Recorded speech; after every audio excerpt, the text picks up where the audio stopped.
Hey everybody, welcome back to another Volkswagen Bus restoration part. In this one we'll be applying a Raptor truck bed lining to the cargo floors and front floors and pass-through of the bus. So stay tuned. Hi, so I guess the first thing I want to address here is the product. This will be in the description, but this is the Raptor truck bed lining. It's the one with the point and shoot, I guess. It's 4 bottles, 24-ounce bottles of the coating, and like a siphon type sprayer that screws right onto the bottles is included in the kit, as well as hardener and a measuring cup. What's on here now is the semi-gloss Pore 15 brushed on, and if you watch part 2 of my videos, I did the overall cargo floors, and then I forget what part it was, but later I ended up doing the pass-through and the front floors and the benches and things like that. And then I've touched it up where I've patched in things, but most of this Pore 15 is anywhere between months old, little patches are months old, and some of the rest of it's like over a year old. So it's been there on there for a while. It is the semi-gloss, so it's not super shiny. In fact, it's super filthy, and it's been filthy for a long time since I've been doing body work. But the question is what is the ideal surface for this to have? Well, I guess ideally they say, use their, this product, by the way, is made by U-pol, and they say use their self-etching primer, ideally, or their epoxy primer, of course. Why wouldn't you use their products? But that's only if you've taken your surface down to bare metal. The majority of people that I see that use this product just simply sand their truck bed. So you start with a painted truck bed, you sand it to scuff it down at like 120, 180, just to put a dull sheen, a dull surface on it and scratches in it, and then clean it and then put this on it. That's majority what's happening and what it's designed for. And if you read the instructions on the kit, it will kind of mirror that, right? So preparation here: remove all loose material and any rust from the surface to be coated, clean and degrease, abrade the surface with 80 to 180 grit sandpaper, re-clean, degrease the surface, and any localized bare metal, apply etching primer, or for further extended life, use the Raptor anti-corrosion epoxy primer, and then you use this product. So that's the prep that they say on the box. Now I have Pore 15. So I went on to the Raptor website, the U-pol website, and they actually have a blurb. It must be common enough of people asking about what about applying this directly over a Pore 15 painted surface. It's a common enough question. They said maybe I could flash up the blurb later after when I edit this video, but from my memory, basically what they say was, we don't have official cohesion tests that say, that it's great, but anecdotally, they do have data that says, yes, if you abrade the surface just like any other painted surface and apply this, it's fine. So then I also went to get some more anecdotal, prep, conversation from the internet, right? One of the most common places to find for this type of thing is actually not truck forums, but Jeep forums, because a lot of the, older Jeeps, the TJs and the CJs or whatever, Wranglers, I don't know anything about Jeeps, but there's a large following and community of people restoring and customizing Jeeps, and they use it in their bed, in that back end, the tub, what they call it, the tub area, Pore 15. And so the most common results, if you search for like Raptor bed lining over Pore 15 paint, you'll find it in Jeep forums. And I mean, I don't know, again, with Jeep forums, or with any kind of forums where it's just a bunch of advice from different people, you get all these differing opinions. But from what I saw was, yeah, as long as the surface was done right, in other words, you prepped the Pore 15 or whatever primer or whatever you put underneath it, and you abrade it. If it's a painted surface, you abrade it with like 120 grits or 180 grit, and clean it real well. That's the way to go. So People have said they've had success doing just what I said over Pour 15, so I'm going to go with that. I'm not going to try to strip this Pour 15. It's just what a pain. This stuff really has adhered very well over the last year or two, and I've been walking on it with sandblast particles. You know, it's been you know, beat up quite a bit, and it still stays there. So what I'm going to do is, I've already kind of vacuumed it. I'm going to go ahead and give it a soapy, just a soap wash down, since it's so filthy, and I'm going to wash it all down, and then we'll go from there.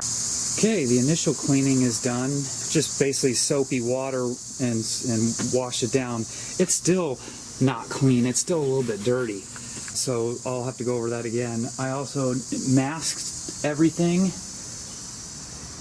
Didn't really mask much back here just because I don't really care. I'm just going to feather it up on the edges, and I don't care if it gets up on the edges, as well as the backs there. That'll go up on the edges there, so I don't care about masking.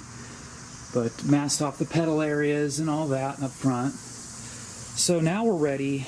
Again, we're going to scrub it down again, but I figured rather than a second scrubbing, let's go ahead and sand.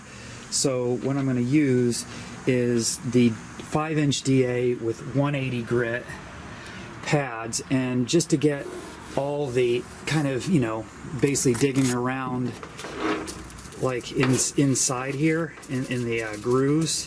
This is good for that.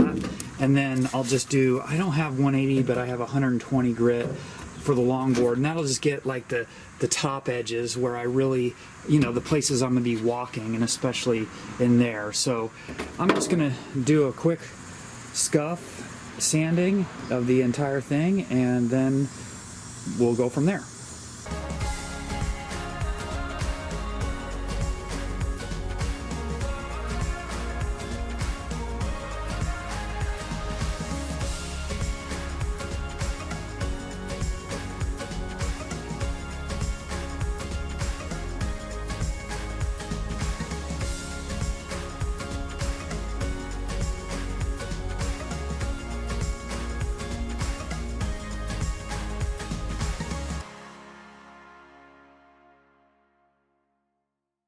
Okay, the sanding's done. I'm just going to go give it another wipe down with soapy water and try to clean up and get rid of the rest of the dirt and dust. Okay, that second wash down yielded a lot less dirt, so we're going in the right direction. But now I'm going to go ahead and push the bus out into the field there, get it out from under this tree here, and then I'll do the final degreasing and wipe down after that. Do not question my methods, people. I am a professional. All right, well, the tarp is to prevent overspray from getting on my house. We've got a little bit of barrier here with the trees. It's also to protect against any falling debris from the tree. Couldn't quite get out from under it. So next, what did I say was next? I've already forgot. Oh yeah, degrease. Okay.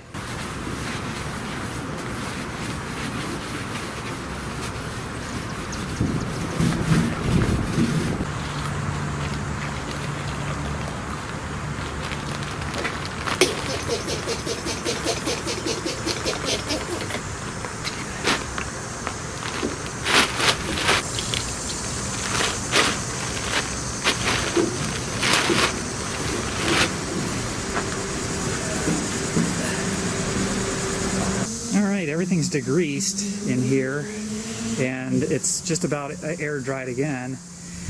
And what I did was I got a clean bucket of water, and what I spray the degreaser, I go over it on both sides of the sponge, you know, the rough side and then the not rough side, the spongy side, and then with a, wringing it out if there's any dirt in it regularly, and then wringing it pretty dry.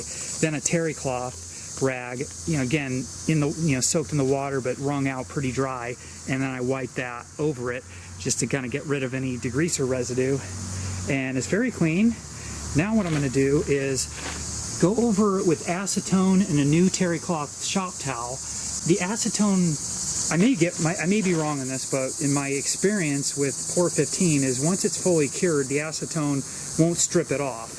So it's really just do a quick wiping of a thin layer of acetone on that rag just to, etch any exposed metal that I may have, exposed during sanding, and also just to do a final clean.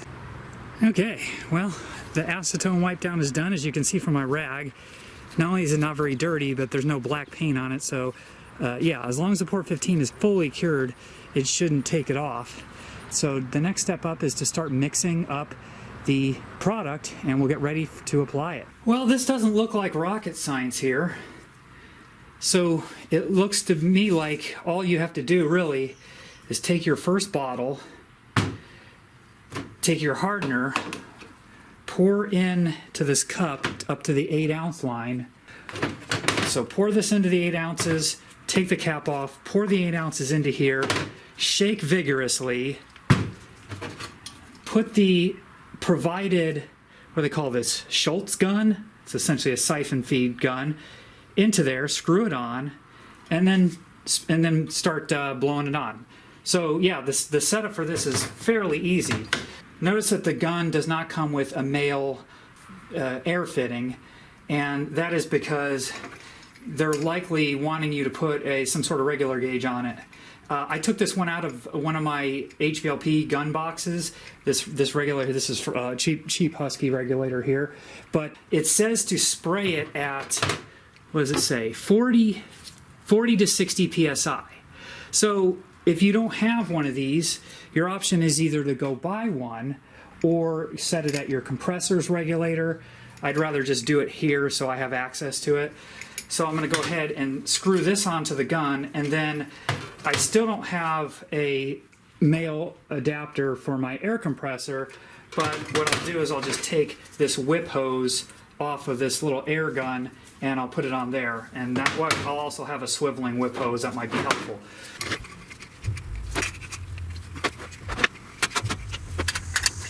Anyway, if you guys are getting impatient, I apologize. You're probably like, come on, get on with it, Scott. Let's see this work.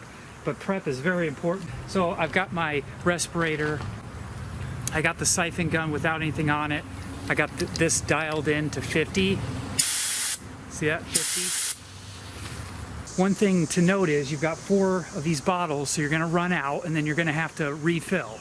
So how do you do that quickly? Well, I got this tub, I cleaned it out, just some concrete mixing tub, cleaned it all out, got my hardener, everything in there, as well as acetone. They say in between cleaning, you should rinse with acetone. So what I've done here is, not only that, but I hear that when you get a new paint gun, you're supposed to clean it out, and I didn't think about doing that. So what I'm going to do is just I put some acetone in this container here. I'm just going to dip the siphon feed in and spray a little bit, and then let that dry for a bit just to clean out the gun, because I hear when guns are brand new, they might have, oils or solvents from the manufacturing process still in there. So it's a good thing to clean it out first, but then I'm going to have that acetone on ready for in the middle of swapping out these bottles. After I mix the hardener, I'm gonna shoot a little acetone through it each time so that it's nice and clean.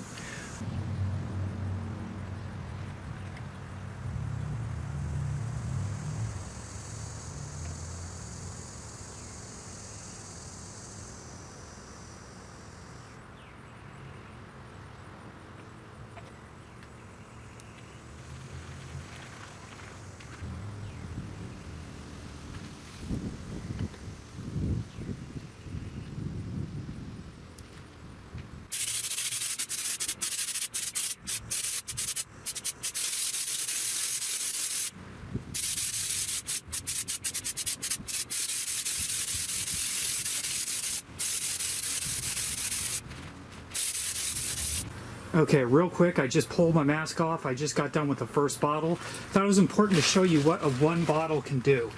It's hard to see because probably with the sunlight poking through, but I was able to cover nearly the entire floor with what I felt like is a pretty good thick coat. It looks really good. Looks really nice. I probably was just shy, just like a couple more runs, and this whole thing would have finished. I also got the passenger side. Sorry, the sun is super bright here. hopefully I can get this. The passenger side up to about the middle, and I've got the pass-through coated once. So I still need to do the driver's side and that little bit right there. So it looks like 4 bottles will easily do, you know, 2.5 to 3 coats of on the entire surface. I've just been shooting it so kind of at like maybe a 45-degree angle at about 12 to 18 inches off the surface. So sorry if you could see that. So about like this. I'm done with the second canister right here.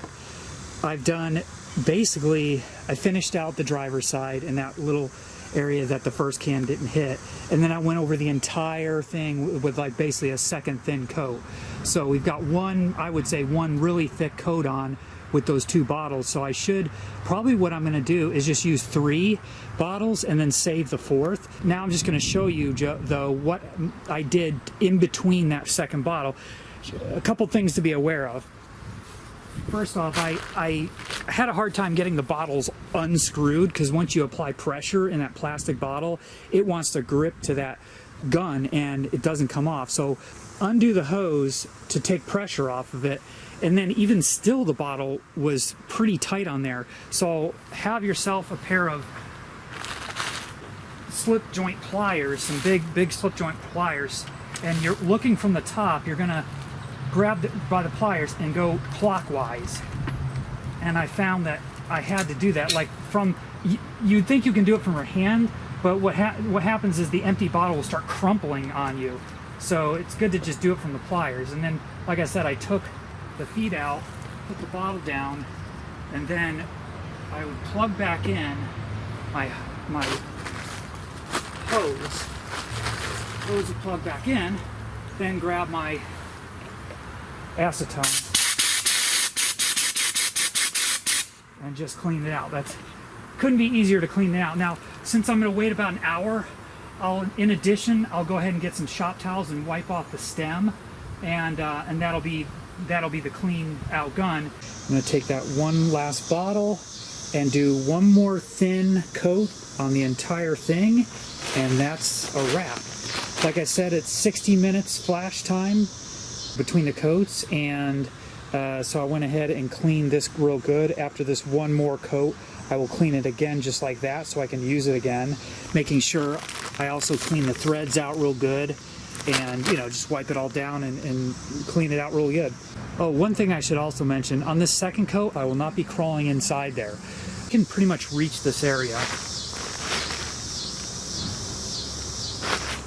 from the outside of the car, so I will be just standing there and just reaching as far as I can. The most traffic is right here and not in the back, so I'm not as concerned about the back getting a real great coat. But yeah, I don't want to step on it or put my knees on it, so I will be doing everything from outside of the car.